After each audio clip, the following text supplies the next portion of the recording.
Stephenson, 7 de noviembre de 1854, publicado en la Revista Herald, volumen 6, número 13, página 99.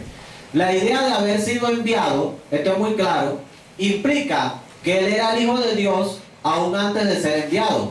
El suponer otra cosa es suponer que un padre puede enviar a su hijo para hacer un mandado antes que su hijo existiese, lo cual sería claramente absurdo. Decir que Dios envía a su propio hijo en semejanza de carne de pecado es equivalente a decir que el Hijo de Dios tomó nuestra naturaleza. Él debe, por lo tanto, haber sido el Hijo de Dios antes de su encarnación.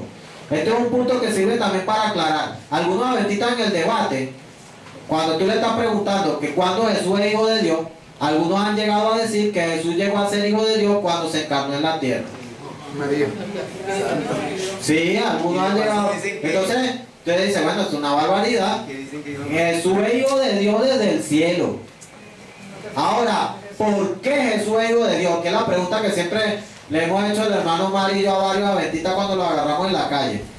¿Tú crees que Jesús es Hijo de Dios? Sí. Explícame, ¿por qué Jesús es el Hijo de Dios? Si fue creado así como ellos dicen. No, ellos no dicen que es creado, ellos dicen que es la segunda persona de la Trinidad. Entonces cuando tú le preguntas a una adventista, ¿por qué Jesús es el Hijo de Dios? Si se han leído los libros esos de Jornal y los libros de Ángel Manuel Rodríguez y todo eso, terminan diciendo que es un rol.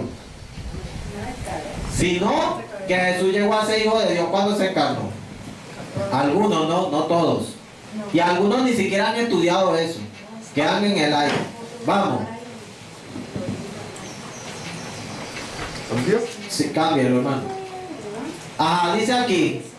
Stephenson otra vez. Esto es muy claro, él es muy claro. Mírenlo como dice. La idea de padre e hijo supone, supone prioridad de existencia de uno y la subsecuente existencia del otro. Cuando te hablan de padre e hijo, tiene que haber uno primero antes que el otro. O sea, yo no voy a decir, Elías es mi hijo y los dos nacimos el mismo día. ¿Verdad? Que sería una contradicción. Entonces cuando los trinitarios dicen que el padre y el hijo son coeternos, ¿qué están haciendo? Que están diciendo que tienen desde siempre ahí que el mismo punto de existencia. Ahora Stephenson te dice aquí claramente que la idea de padre e hijo supone prioridad de existencia de uno y la subsecuente existencia del otro. Decir que el hijo, vean esto, decir que el hijo tiene la edad del padre es una palpable contradicción de términos. No, hermana. Si tú vas a decir que Jesús es el Hijo de Dios, Lo que pasa es que ella porque no ha estudiado el punto, pero ella dice que es un misterio. Pero... ella está diciendo que dicen que eso es un misterio. Entonces, vean, esto es muy claro. Hay una prioridad de existencia y es una contradicción que tú vengas a decir que el Hijo tiene la edad del Padre. Jesús mismo está claro. Juan 5:26. Con todos los pastores que he debatido con ese versículo, han inventado hasta unas barbaridades. Porque yo le he colocado, bueno, ahí dice Juan 5:26. Así como el Padre tiene vida en sí mismo, ha dado al Hijo el tener vida en sí mismo. Relátale el caso que tuvimos allá arriba con el pastor de la Reforma allá arriba en... Sí, yo fui a visitar a un hermanito que tenía cáncer en el rostro. Y yo ahí fui a hacer una visita misionera. Yo no estaba pendiente de estar debatiendo con nadie, ni estar polémica. Y resulta que cuando llego a la casa había un pastor de la iglesia de la Reforma de 1914. Iglesia Adventista de la Reforma. También es otra rama del adventismo. Pero tienen en común con la iglesia adventista actual que son trinitarios también. Entonces, cuando estoy allí, el hombre empieza con un interrogatorio. Bueno, ¿y quién eres tú? Y tú no serás de ese grupo que andan por ahí diciendo que no hay Espíritu Santo, que no creen en el Espíritu Santo. Y ya te viene con el problema, ¿no? Entonces, no, pero mira, si tú quieres que hablemos sobre el tema, vamos a cuadrar un día y nos sentamos estudiando. No, pero dime, respóndeme, ¿qué es lo que tú crees? Entonces empezó con el polémico. Bueno, tú quieres saber lo que yo creo lo que dice esta cita. Entonces empezamos a debatir. No, pero ¿qué tal? Y dice, mira, Jesús es engendrado por el Padre. Es más, vamos a leer un versículo. Agarré un niño y se lo paré y le dije, usted va a leer la Biblia y usted me va a decir qué entiende cuando lea el versículo. y leyó Juan 5:26. Así como el Padre tiene vida en sí mismo, ha dado al Hijo, así ha dado al Hijo tener vida en sí mismo. Se le pregunté al niño, ¿quién le dio tener vida a sí mismo al Padre? El niño. Al Padre. Primero es el Padre. Nadie. ¿Verdad que no sale? Hermano, dice nadie. O sea, así como el Padre tiene, a él no le dieron, él ya tiene. Ahora, ¿quién se la dio a Cristo? Y el niño dijo, el Padre. Y entonces el pastor, no. Lo que pasa es que él es un niño, él no sabe nada, él no, entonces, él es un niño. Y le dije, bueno, menos mal que es niño, porque Jesús dijo que si no nos hacemos como niños no entraremos al reino de los cielos. Y gracias a Dios que él no está tan contaminado en teología, que leyó la Biblia y entendió lo que estaba ahí. No está contaminado de esa. Así de sencillo. Entonces va a decir, si Jesús dice que si no nos hacemos como niños no entraremos al reino de los cielos, el niño entendió la Biblia y lo dijo. ¿Quién le dio a Cristo tener vida en sí mismo? El Padre.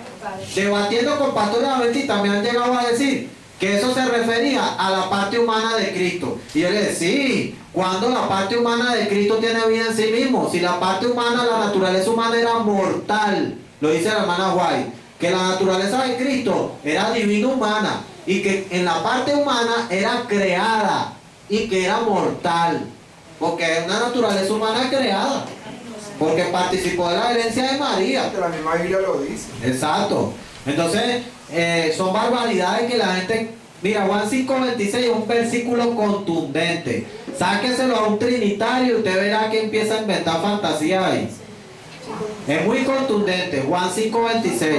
Así como el Padre tiene vida en sí mismo, ha dado. Cuando ya te dice que ha dado, es porque no lo tenía. Se lo está dando. ¿Y quién es el que se lo está dando? El Padre. No el Hijo al Padre, el Padre al Hijo. Por eso es que Stephenson es muy claro.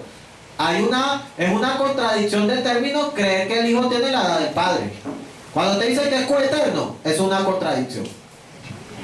¿Qué padre y qué hijo son al mismo tiempo? Tiene que haber una, como dice aquí, una prioridad de existencia. Dice así.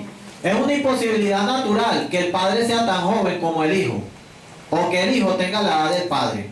Si se dijera que este término se usase solo en un sentido acomodado, aún quedaría por demostrarse el por qué el padre usa el título uniforme de la relación más estrecha y elevada entre él y nuestro Señor. Un término el cual en su significado uniforme contradice la idea misma que deseaba transmitir, la idea de la existencia coetánea y de la eternidad del Padre y del Hijo. Posiblemente no podía haber usado términos más compatibles. Vean esto. ¿Qué te está diciendo Stephenson? Que el Padre siempre usa el término Padre uniformemente en toda la Biblia. ¿Se dan cuenta? El Padre nunca se llama Hijo. En cambio a Jesús le dicen en algunos textos de la Biblia Padre eterno. Pero Padre, ¿por qué? Porque dice, he aquí yo y los hijos que me dio Jehová.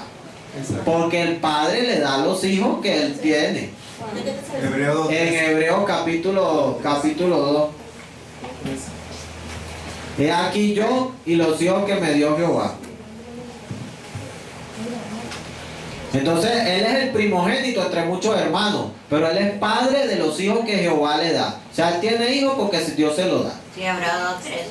Ajá, cambien.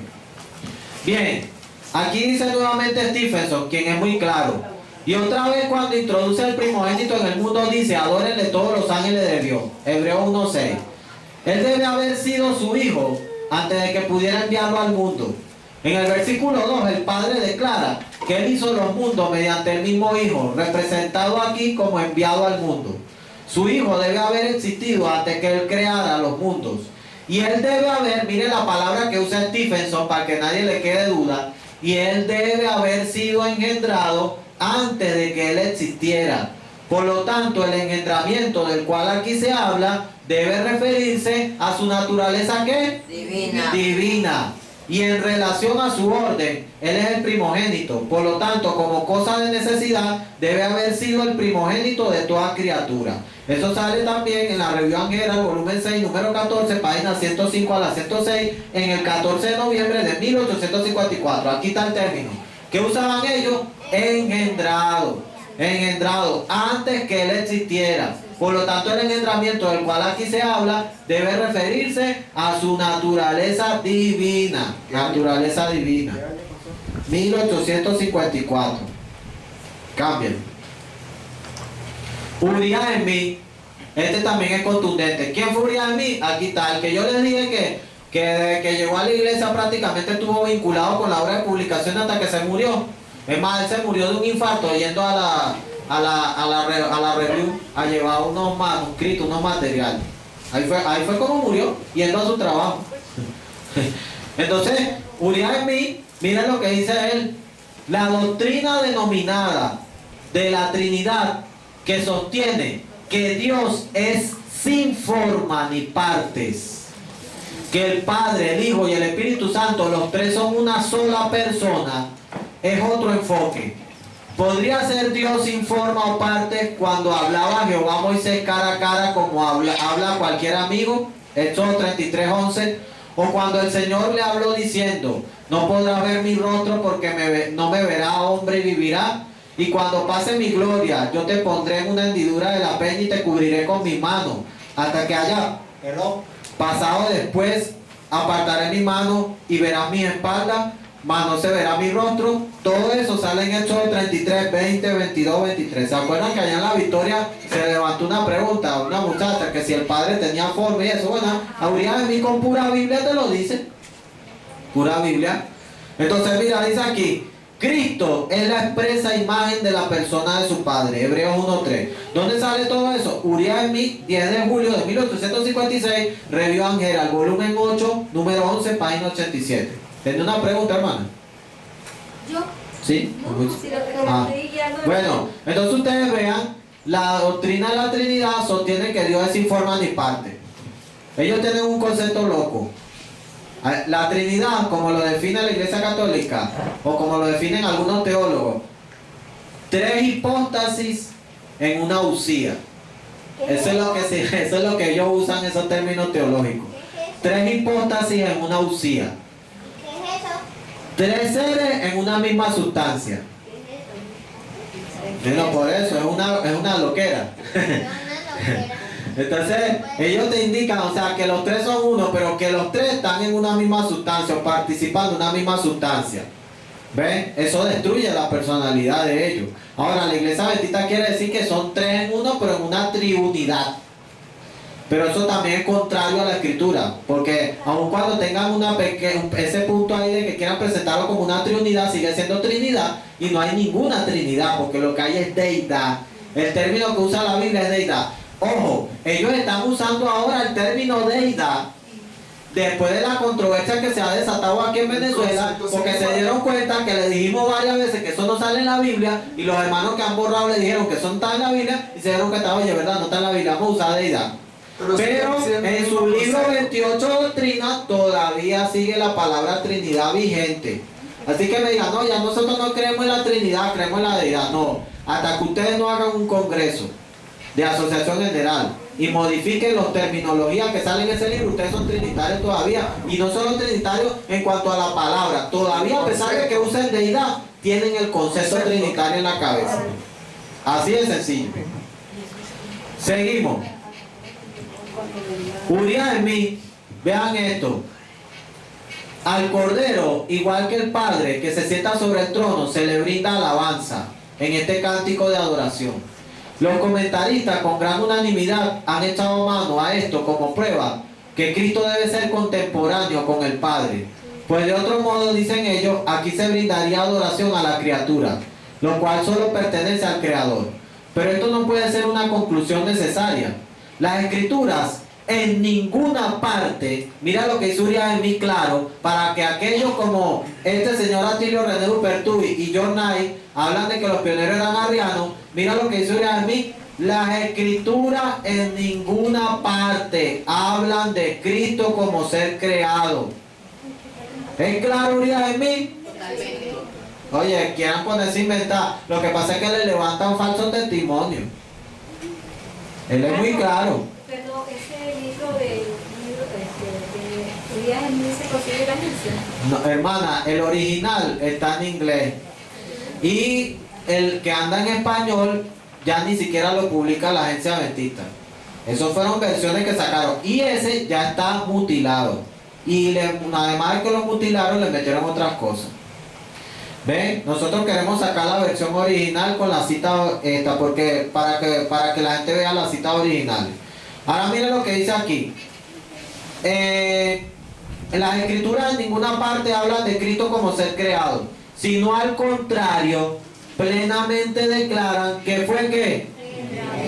¿Que fue qué? Engendrado del Padre. Ver comentarios sobre Apocalipsis 3:14, donde se demuestra que Cristo no es un ser creado. Esto se refiere al libro de Daniel Apocalipsis. Seguimos, porque la cita continúa.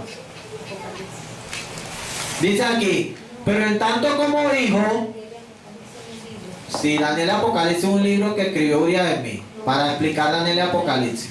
Ahora escuchen esto, aquí sigue la cita, no termina.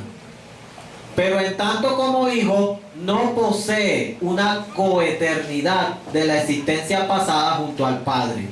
El principio de su existencia como el engendrado del Padre antecede la completa obra de la creación, en relación a la cual él permanece como co-creador con Dios. Cristo sí es co-creador, mas no coeterno. ¿Ven? Juan 1:3, Hebreos 1:2. El Padre no podía ordenar que a tal ser se le rindiera adoración como al mismo, sin que sea idolatría de parte del adorador. Lo ha elevado a una posición donde es propio que sea adorado, y hasta ha ordenado que se le rinda culto, lo que no habría sido necesario de haber sido igual con el Padre en eternidad de existencia. Vean este análisis. Si Cristo hubiese tenido la misma eternidad de existencia, que fuera coeterno con el Padre, porque el Padre tiene que ordenar que lo adoren. ¿Se dan cuenta de eso?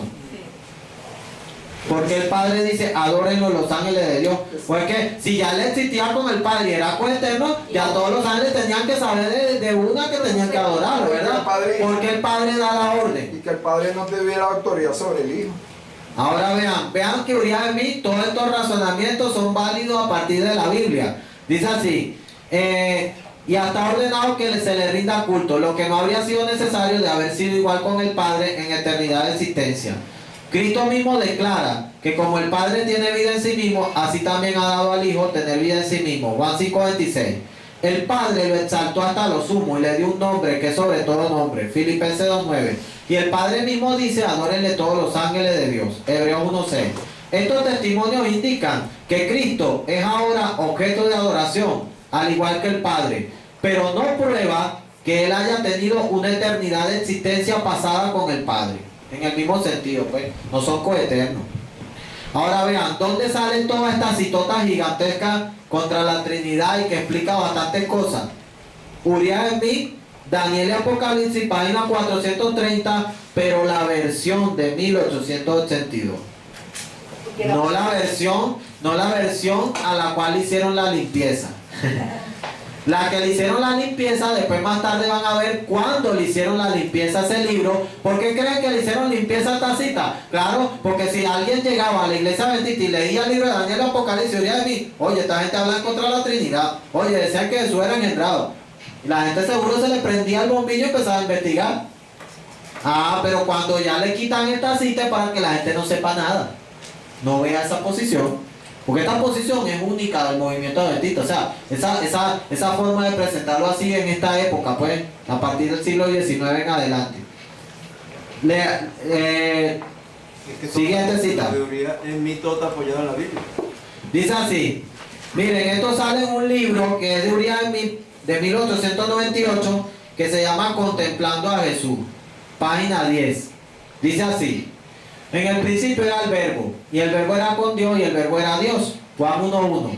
Este verbo, de una vez te lo aclara Uriah Smith, para que se lo sigo diciendo a Jornal y a Tilio René Dupertuy. Este verbo no creado era el ser, quien llegado al cumplimiento del tiempo, se hizo carne, y habitó entre nosotros. Su comienzo no fue como el de cualquier otro ser en el universo. Se haya declarado en las misteriosas expresiones el unigénito de Dios. Juan 3:16, 1 Juan 4:9, el unigénito del Padre, Juan 1:14, y yo de Dios he salido, Juan 8:42. Ahora vean lo que él explica aquí, hermano Emilia. Ahora vean lo que él explica aquí. Así parece que mediante algún impulso o proceso divino, no creación, conocido solo para la omnisciencia y posible solo para el Todopoderoso, apareció el Hijo de Dios. Y entonces el Espíritu Santo, el Espíritu de Dios, el Espíritu de Cristo, la inspiración divina y el medio del poder que representa a ambos existió también. Salmo 139:7. Uría de mí, 1898, contemplando a Jesús, página 10. Ahí es claro, la forma como el Hijo fue engendrado, eso no sale en la Biblia. El cómo, no, pero sí dice que fue engendrado. Por eso es que él dice, por algún proceso, algún impulso, proceso divino, conocido solo para la omnisciencia, posible solo para el Todopoderoso, apareció el Hijo. Y aquí él cataloga al Espíritu Santo como el Espíritu de Dios, el Espíritu de Cristo, la inspiración divina, el medio del poder que representa a quienes, a ambos. A ambos. Vean que eran claros, ¿verdad? ¿Sí se ve claro la cita? Aquí lo dice claro, este verbo no creado. No creado. Seguimos. Este está en el óvulo. Él dice claramente, hermano Guay, me gustaría que le haga llegar la siguiente, bueno, esto lo está diciendo un hermano que le está haciendo llegar la pregunta de M. Guay. Me gustaría que le haga llegar la siguiente pregunta al hermano Lóboro, para que las explique. W. Giles, Toledo, Ohio, USA. Pregunta, ¿qué objeciones serias hay a la doctrina de la Trinidad? Respuesta, podemos presentar muchas objeciones, pero debido al espacio limitado las reduciremos a las tres siguientes. Es contraria al sentido común, es contraria a las escrituras, su origen es pagano y mitológico. Haremos breves comentarios sobre esos puntos en ese orden. Esa es la literatura trístico que yo le he dado a ustedes para que la entreguen. ¿Se han dado cuenta que el que la escribió fue él, no? J.N. Lóporo. Seguimos. No es muy consistente con el sentido común el hablar de tres seres en uno y que uno sean tres, o como algunos lo expresan, llamando a Dios el Dios triuno o el Dios tres en uno.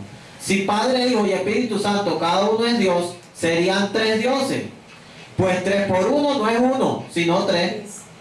En un sentido son uno, pero no una persona sola, como sostienen los trinitarios. Seguimos.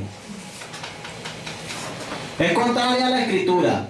Casi cualquier porción del Nuevo Testamento que abramos y que habla de Padre e Hijo, lo representa como dos personas diferentes. Solo basta leer Juan 17 para refutar la doctrina de la Trinidad. En ese solo capítulo, Cristo habla en más de 40 ocasiones del Padre como una persona diferente a él mismo. Su Padre estaba en el cielo y él en la tierra. El capítulo 17 de Juan, léalo con todo cuidado y considere si no destruye completamente la doctrina de la Trinidad. Para creer en esa doctrina, al leer la Escritura, debemos creer que Dios se envió a sí mismo al mundo, que murió para reconciliar al mundo consigo mismo, se levantó de los muertos por sí mismo y ruega delante de sí mismo en el cielo, para reconciliar al mundo consigo mismo, y es el único mediador entre el hombre y sí mismo. Así era que tendrán que leer la Biblia a los trinitarios para poder entonces entenderlo. Porque si Jesús es el intercesor, ¿cómo va a ser parte de una trinidad si él intercede ante Dios? Cámbialo. La palabra Trinidad no aparece en ninguna parte de las Escrituras. El principal texto que se supone la enseña es 1 Juan 5:7, el cual es una interpolación. Clark dice, de un total de 113 manuscritos, este texto falta en 112. No aparece en ningún manuscrito anterior al siglo X. Y la primera vez que aparece en griego es en la traducción al griego de las actas del Concilio de Letrán del año 1215 de Jesucristo. Su origen es pagano y mitológico.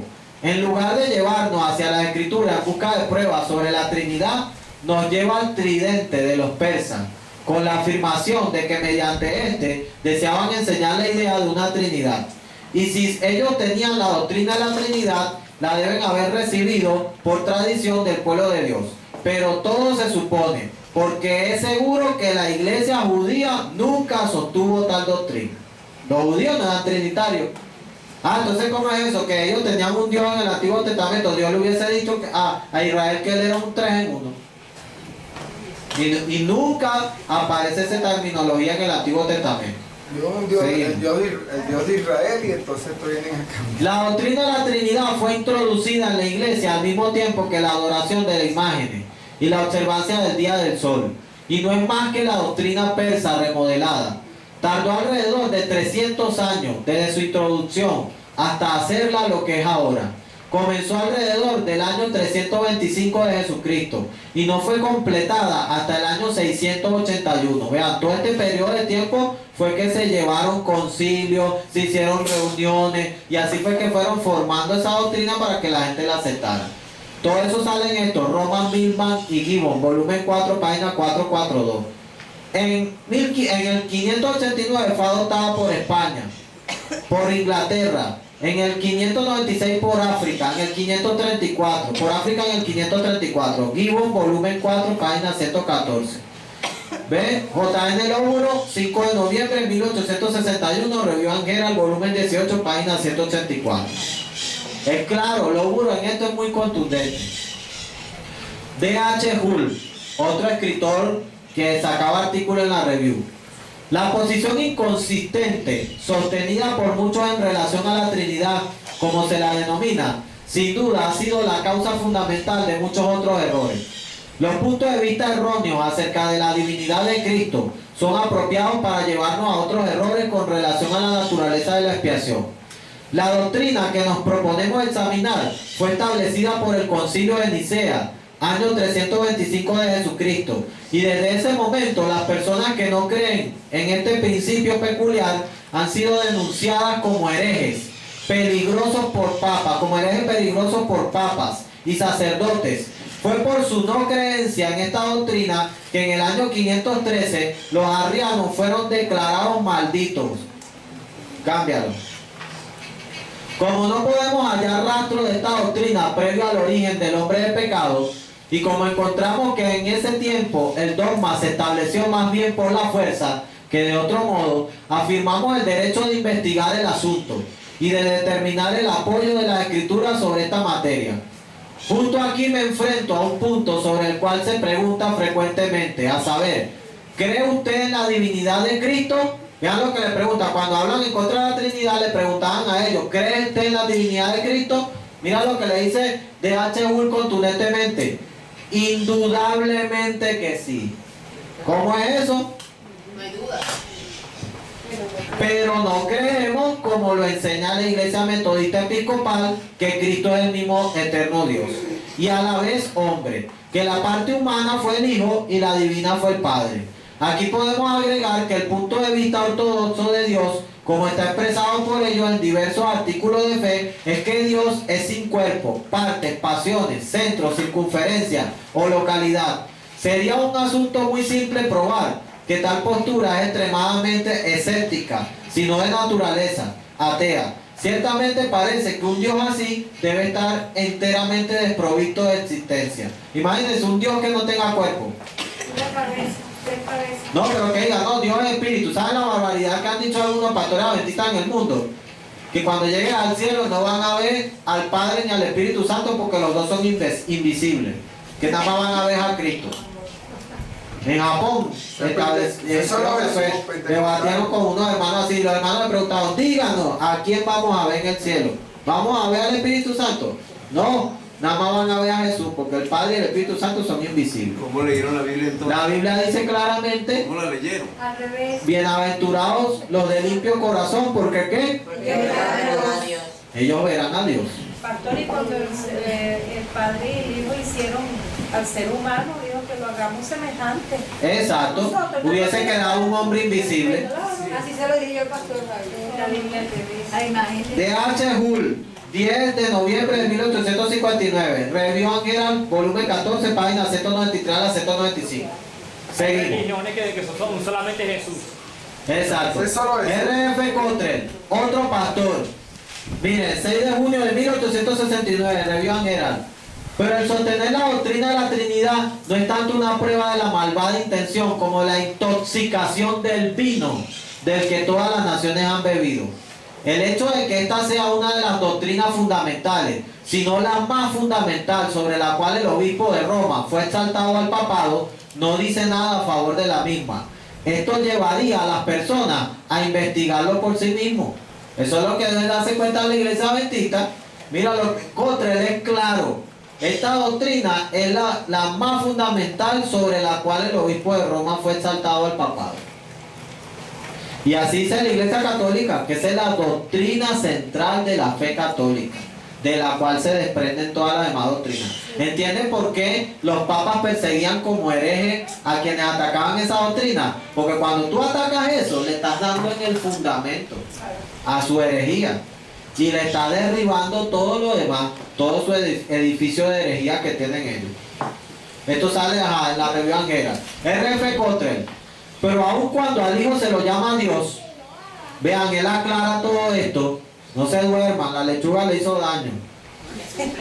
Pero aun cuando al Hijo se lo llama Dios, no obstante, hay un Dios y Padre de nuestro Señor Jesucristo. Primera de Pedro 1:3. Aunque el Padre le dice al Hijo, tu trono, oh Dios, es por siempre jamás, sin embargo, este trono le fue dado por su Padre. Y puesto que amaba la justicia y odiaba la iniquidad, dice además, por lo cual te ungió Dios, el Dios tuyo. Hebreos 1:9. Dios le ha hecho Señor y Cristo. Hechos 2:36. El Hijo es el Padre eterno, no por sí mismo, sino por su Padre, para con sus hijos. Su lenguaje es yo y los hijos que Dios me dio. Hebreos 2:13. R.F. Cottrell, 1 de junio de 1869, review Angera. Vean esto, no lo cambien. Aquí Cottrell hace la armonía completa entre todos esos pasajes que usan para decir que Jesús es Dios y es parte de una Trinidad, y te cuadra esos pasajes con otros que te llevan a ver que a pesar de que la Biblia llama a Jesús Dios, sin embargo hay un Dios y Padre, y que Jesús, Dios lo llama Dios, pero sin embargo te ungió Dios, el Dios tuyo. Eso lo decía Gladys. Bueno, te ungió Dios, o sea, Dios lo ungió Dios a él. Nadie puede negarse este texto. Te ungió Dios, el Dios tuyo. Vean lo tremendo. Te ungió Dios, el Dios tuyo. Y eso lo está diciendo claramente Hebreos 1:9. Cambien. Ahora, R.F. Cottrell. Mis razones para no adoptarla ni defenderla. No cree la Trinidad. Mis razones para no adoptarla ni defenderla, o sea, la doctrina de la Trinidad, son: su nombre no es bíblico.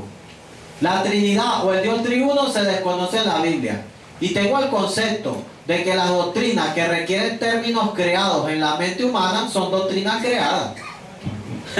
Así de sencillo. ¿Dónde sale Dios triuno? En la mente humana. En la Biblia no sale. Es una doctrina creada, inventada por esa terminología. 3 hipóstasis en una usía.